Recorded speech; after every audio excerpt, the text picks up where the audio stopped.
Namaste. So there is a very interesting word in English, and it is called as in Hindi, and you will see it's something similar in English also. And the word is rit. So we have rit, ritam, satyam, ritam, brahatam. So these three go together. Satyam is truth. Truth here is not my truth, my perception, your perception, but it is truth which is the foundation of creation. This is the thing about spiritual life, that at the foundation of it there is truth. Unlike what some doctrines believe, that the foundation of world is desire or falsehood, but no, that's not the foundation of the world. Foundation is always truth. The second is rit. Now, when we speak about foundation of truth, but this world is full of many, many, many objects, beings, people, forces. So everything has to be arranged according to a law of truth. This law of truth is rit. And the third is vrihatam, vast. So this aspect of rit is very fascinating, because without understanding rit, when we understand only satyam and vrihatam, we can land up into confusion. Everything has its own law. And in English, the word which corresponds to rit, very interestingly, is rhythm. Everything must be according to its rhythm. And in the ancient times, people respected this. So if you really look at it, they saw a rhythm in day and night. So, and this we can actually ourselves experience. See the thoughts that come during day, the thoughts that come at night, the kind of impulsions. So one can see that there is a place given to everybody. So night is a time when all these nishachars are active, because they have to do the destructive processes. And that's why nature puts us to sleep physically. And if you really look at the body during the time of sleep, I mean, good that people don't know it mostly, but when we read as doctors physiology, it is frightening. Because just to know that your eyes are moving at a tremendous speed automatically, not that you are trying to move. And it's called as REM movement. It's like if you really were to actually see it, it can be very frightening. So it's, and all the body processes are going through a disturbed rhythms, because that's a time. Now, why this disturbance is allowed? Why the night is allowed? Because you can reset. It's like computer. You go off to sleep or you reset the rhythm. So all these are decided by a deeper wisdom in nature. So there is a rhythm of day and night. There is a rhythm of movements which is mapped by the stars. So this was the whole idea of all this Ekadashi, this good time, bad time. It was to go by the rhythm, the cosmic rhythms. So nobody knows the cosmic rhythms except through the movement of the stars. So there was also the idea of earthly rhythms, which we see in the form of seasons. And we can learn a lot just from these rhythms. For instance, many of us, there are often, people feel like that, oh, I've been meditating for 2 months and I don't have a glimpse of God. Now you look at nature. There is a season for everything. And sometimes you have to wait for years before the first shoot can come out. There's the story about the bamboo, that for many years you have to wait before it comes. But when it comes, it grows very fast. And even then, you can use it either as a stick or as a flute. That's to use it as a flute, you have to become hollow. So there is a rhythm for everything, and if we can respect this season, then it's in a way good for the whole being. So that's why we had the in India this whole idea of the Varna ashramas, not only Varna ashrama, but the 4 stages of life.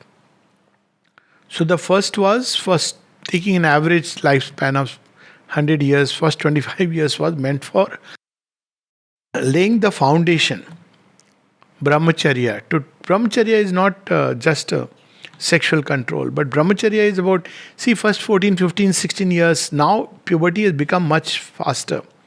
But otherwise, anyways, first 15, 16, 17 years, people don't know about, what is what. But more importantly, it is being focused towards a great goal.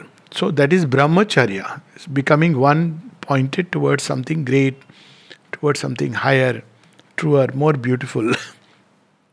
So this was the task of the teacher, to lay the foundation of dharma. During that period, you have to lay the foundation of dharma. What is dharma?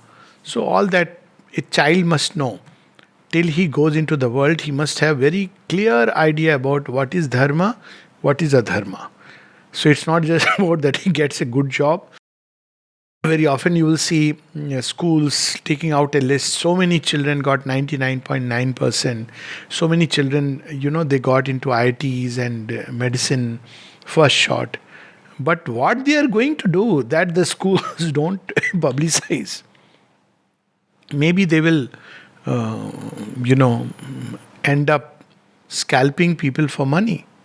So the foundation of dharma, first season of life is all about preparing the soil, putting in it the seeds of dharma. Next season is when it will grow and there will be fruits and flowers. So that is the grahastha ashram. So it extends to 50 average. So grahastha, graha, you hold things.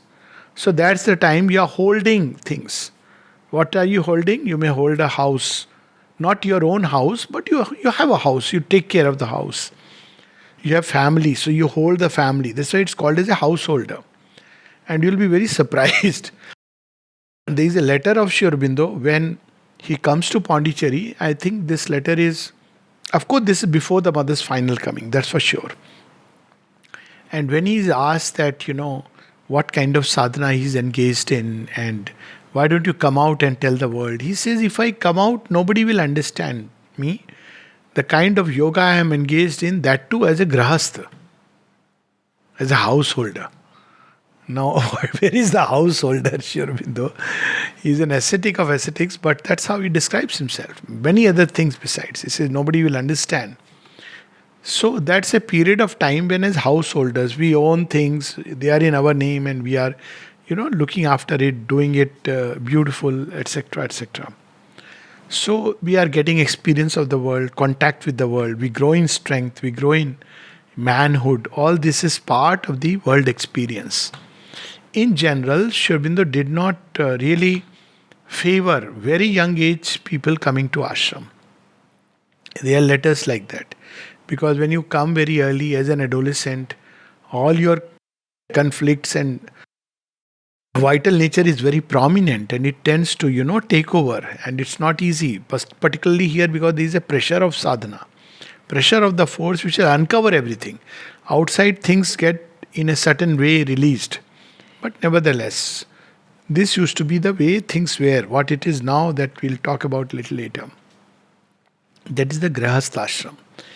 Then around 50, when you have had the contact and the experience with the world, next step is that now you want what is beyond these limits.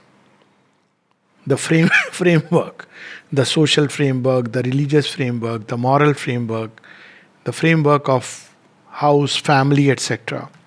So that's when you have the Vanaprastha ashram, 50 to 75, and that's what can be called as, in a way, aging gracefully. So it's a thing which people don't know. And a lot of confusion is because of that. I often give this example. Most mother-in-laws and father-in-laws, and there's so much confusion in the house because still their leg is dangling in the grave. They still want to hold the money and the property. Even if they have written a will, they keep it safe. Why? Because there is lack of trust. My child will not look after me. All these things. Whereas actually this is the time when you have to gradually start dissociating from the outer material life contingencies which have entranced us and move towards things which are higher. So Vanaprastha literally meant where you are engaged in deeper pursuits. So in those days it was like, okay, you travel to the forest where you have hermitages, ashramas, sages and seers with whom you meet, learn. You are still a grahastha, but you are slowly moving towards higher things. And then at 75, when it is moksha sannyas, where you are completely engaged in liberation. Now, of course, that meant that there is a rhythm of life which we must appreciate. And many people don't know how to age gracefully. For instance, if you really look at it, in the first season of life, the base is on the bodily life and the life force. First and second season. Strength of the body, the vital also, vitality. Then in the third and fourth season, the stress is on the mind and the intellectual and the psychic parts, spiritual parts.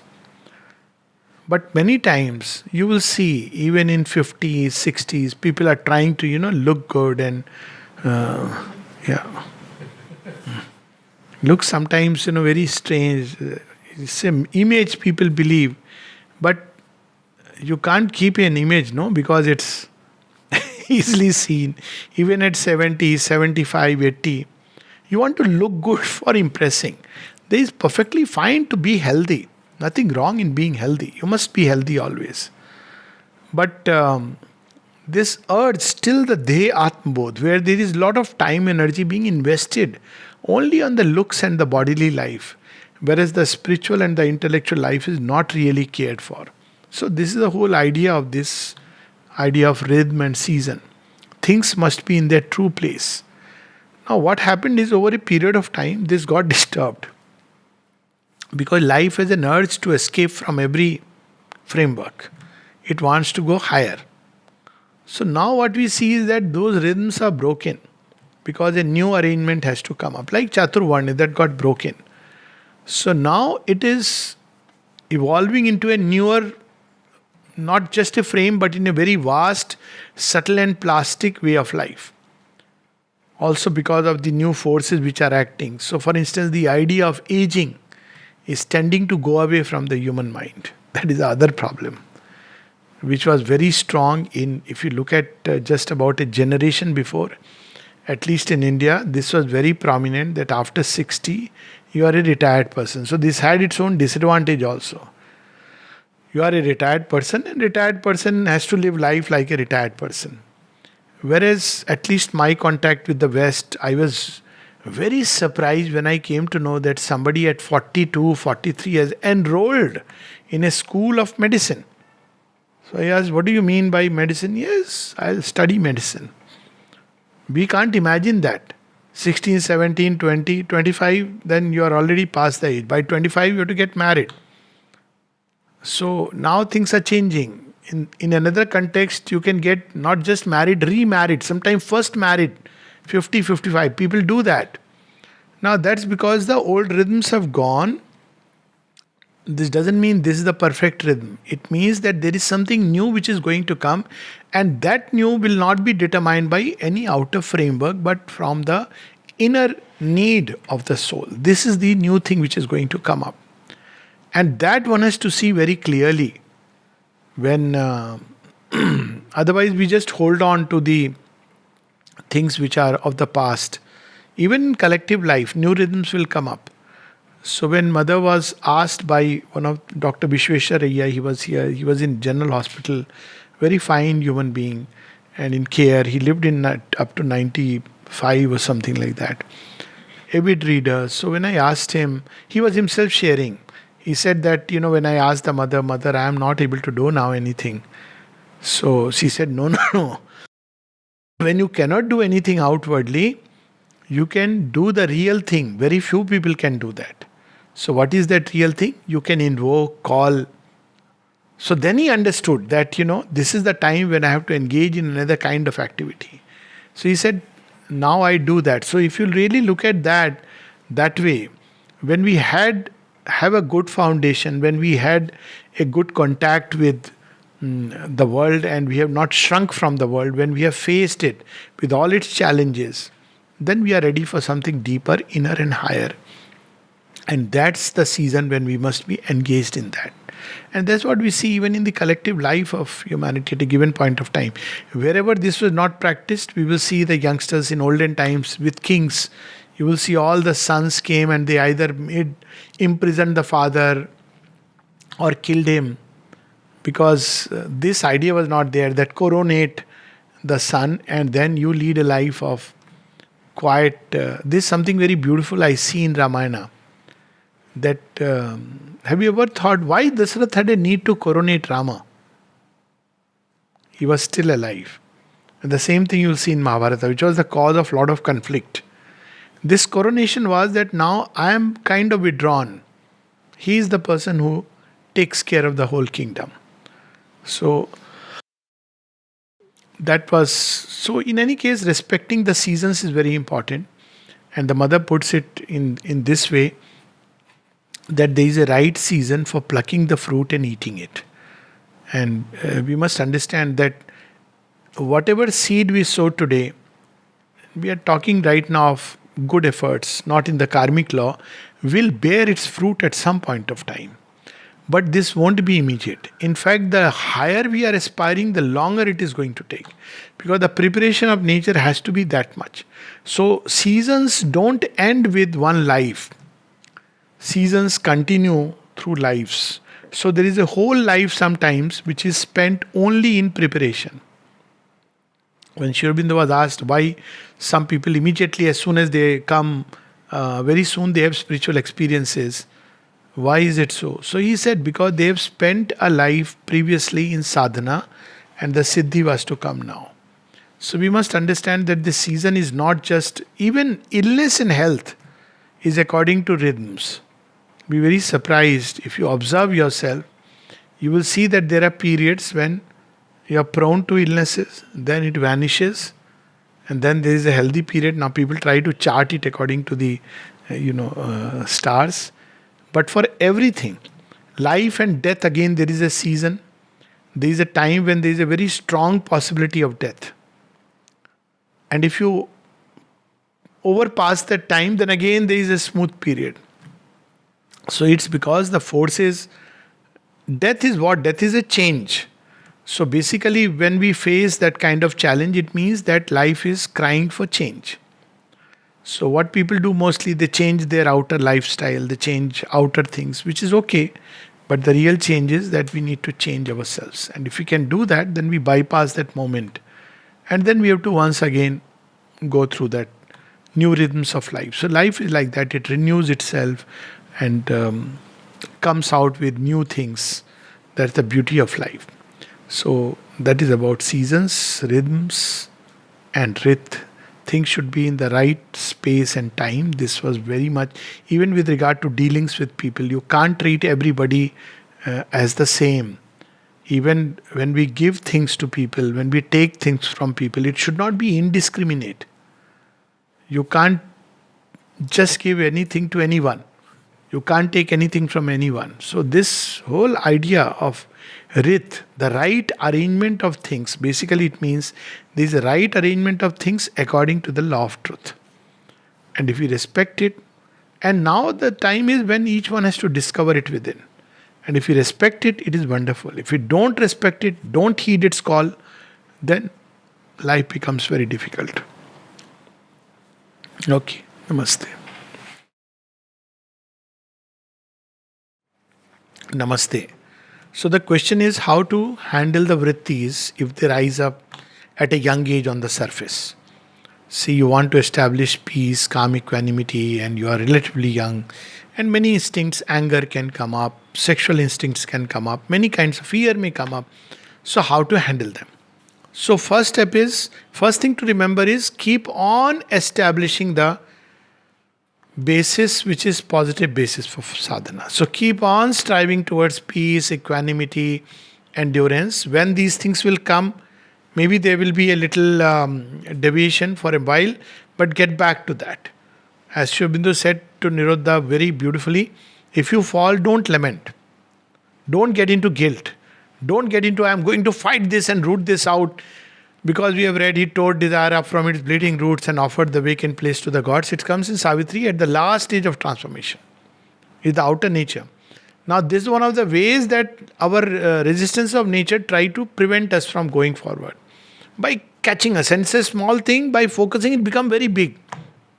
And with guilt, depression, I am unfit, all these suggestions can come in.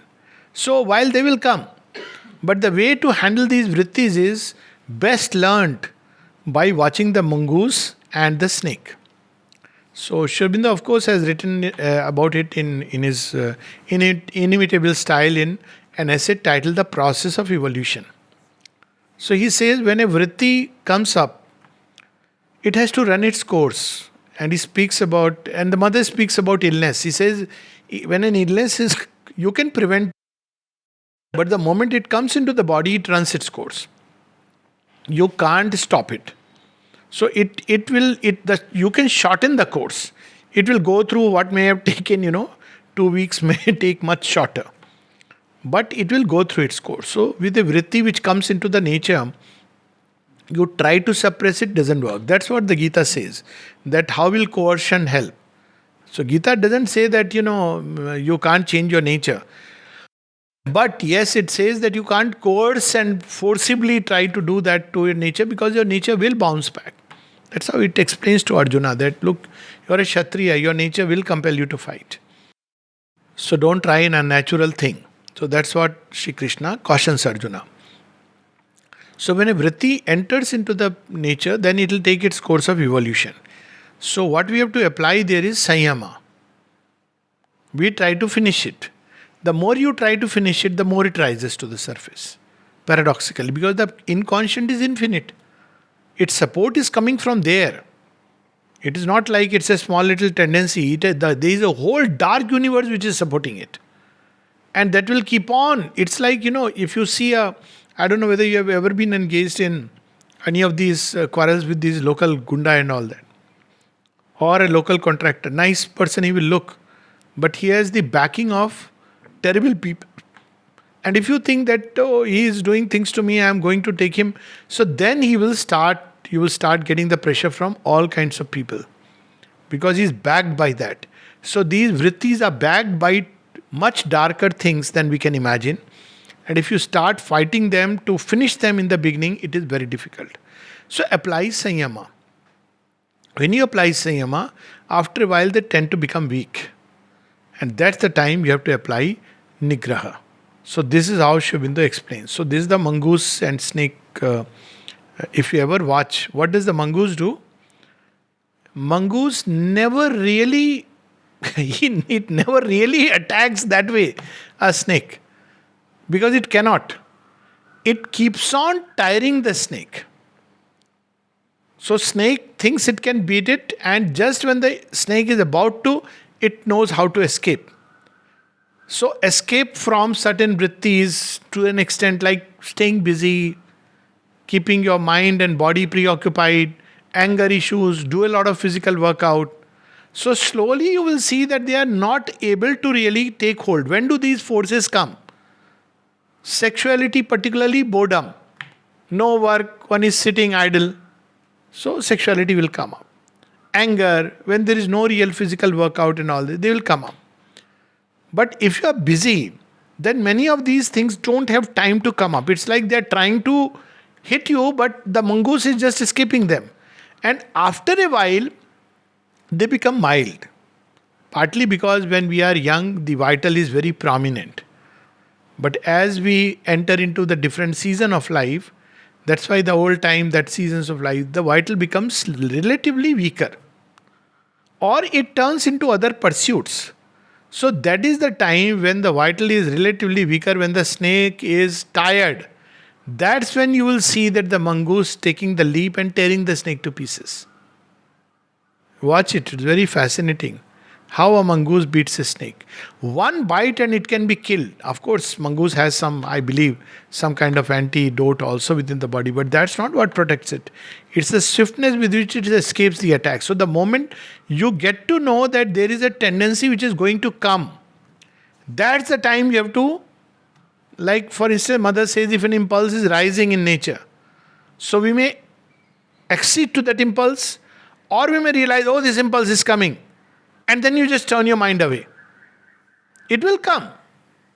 And one has to be clear that it's not about good or bad.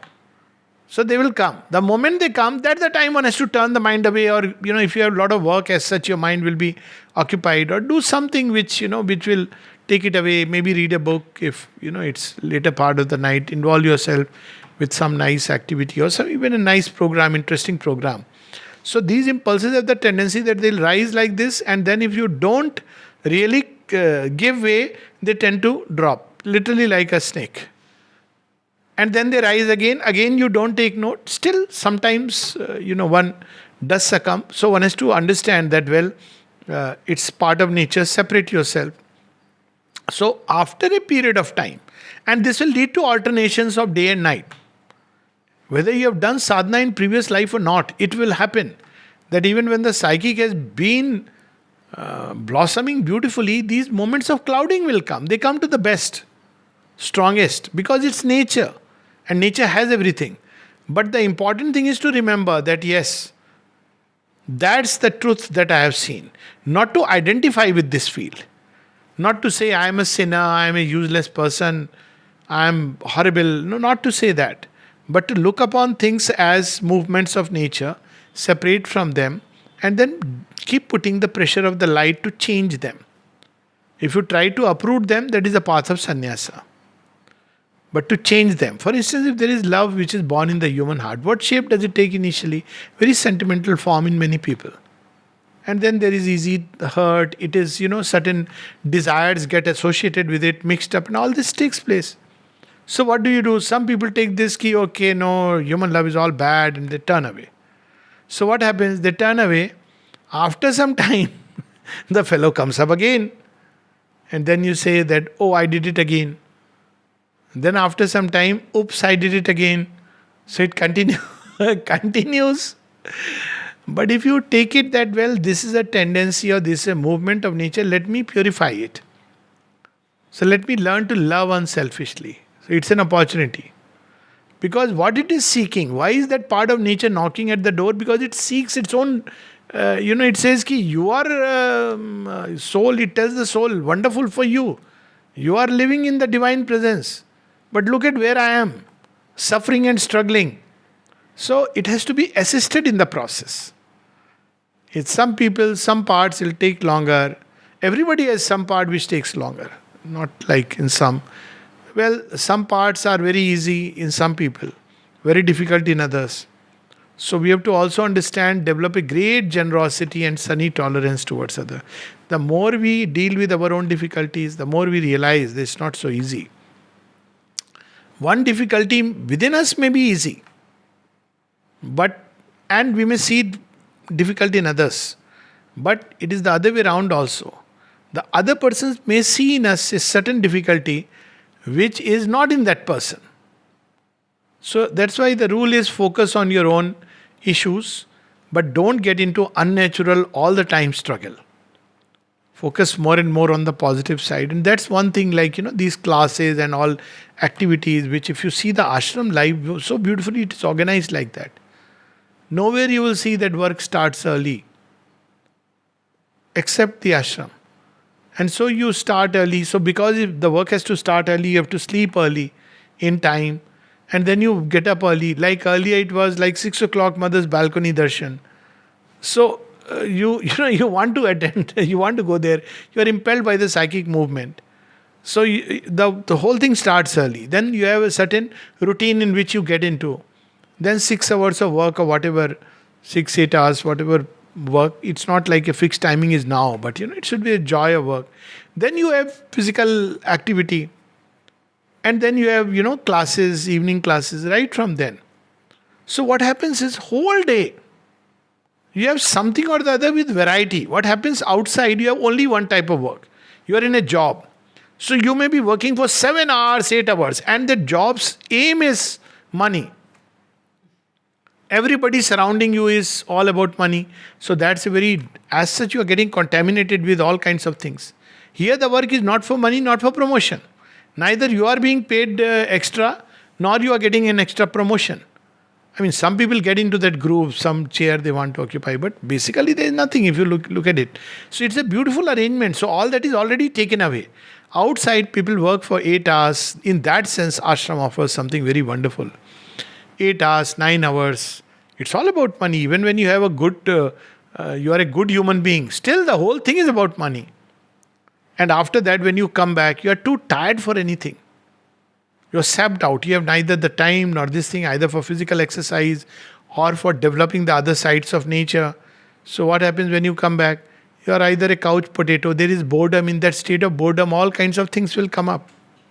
So, the ashram life has been organized. There's one big advantage of ashram life, that it has been organized by the mother in such a way that if you really get into its rhythm, even a basic rhythm, then many things in life can be avoided. The difficulties, because the snake is there trying to hit you, but mongoose is all the time mother, mother, mother, mother. It is not even looking at the snake. So it doesn't have the time to hit as hard. That's the whole logic. So this is the process. In each one, it will take place differently. Namaste.